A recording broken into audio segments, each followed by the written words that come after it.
Creative genius అని అభిమానులు పిలుచుకునే దర్శకుడు సుకుమార్ తెలుగు ఇండస్ట్రీలో సరికొత్త రికార్డులు క్రియేట్ చేస్తూనే ఉన్నారు. బ్లాక్ బస్టర్ సినిమాలతో అంతర్జాతీయ గుర్తింపు తెచ్చుకున్న ఆయన ప్రతి సినిమాలో ఆయన ప్రత్యేకత చూపించగల దర్శకుడు. అగ్ర హీరోలతో చరిత్ర సృష్టిస్తున్న ఆయన శిష్యులు కూడా వరుస హిట్స్ తో దూసుకెళ్తున్నారు. అయితే ఈ లెక్కల మాస్టర్ సుకుమార్ ఏ హీరో స్ఫూర్తితో ఆ రంగంలో అడుగు పెట్టారో తెలుసా?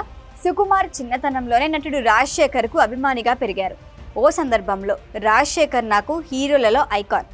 ఆహుతి, ఆగ్రహం, అంకుశం, తలంబ్రాలు, మగాడు వంటి చిత్రాలు నన్ను ఎంతో ప్రభావితం చేశాయి. చదువుతున్న రోజుల్లో ఆయన్ను ఇమిటేట్ చేసేవాడిని. నా పెర్ఫార్మెన్స్ మెచ్చి అందరూ వన్స్ మోర్ అంటూ ఉండేవారు. ఆ సమయంలోనే నేను ఫేమస్ అయ్యాను. సినిమాల్లోకి అడుగుపెట్టి ఏదైనా చేయగలను అన్న నమ్మకాన్ని రాజశేఖర్ ఇచ్చారని సుకుమార్ తెలిపారు. సుకుమార్ సినిమా అంటే తప్పనిసరిగా హుషారైన ఐటెం సాంగ్ ఉండాల్సిందే. ఆయన దర్శకత్వంలో వచ్చిన ప్రతి సినిమాలోనూ ఒక ఐటెం సాంగ్ ఉంటుందనేది ట్రేడ్గా మారిపోయింది. అయితే ఆర్య చిత్రంలోని ఐటెం సాంగ్ లిరిక్స్ మొదట సుకుమార్కి నచ్చలేదట. కానీ ట్యూన్ బాగుండటంతో పాటను సినిమాకి అనుకూలంగా ఉంచారు. ఆర్యలో ఐటెం సాంగ్ పెట్టాలనుకున్నాం కాదుగా, బ్యాక్గ్రౌండ్లో ఒక పాట ఉంచాలని అనుకున్నా. అది ఐటెం సాంగ్గానే మారింది. ట్యూన్ తర్వాత లిరిక్స్ రాశారు.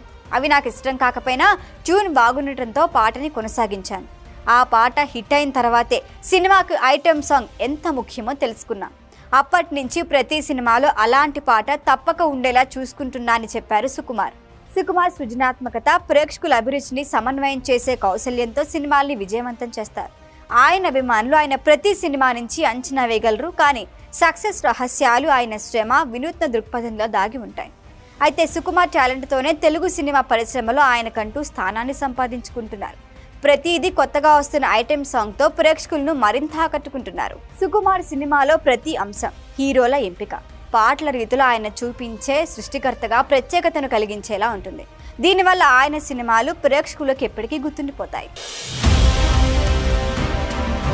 ఈ వీడియో కనుక మీకు నచ్చినట్టయితే లైక్ చేయండి, షేర్ చేయండి, సబ్స్క్రైబ్ చేయండి. అలాగే పక్కనే ఉన్న బెల్ ఐకాన్ని క్లిక్ చేయండి.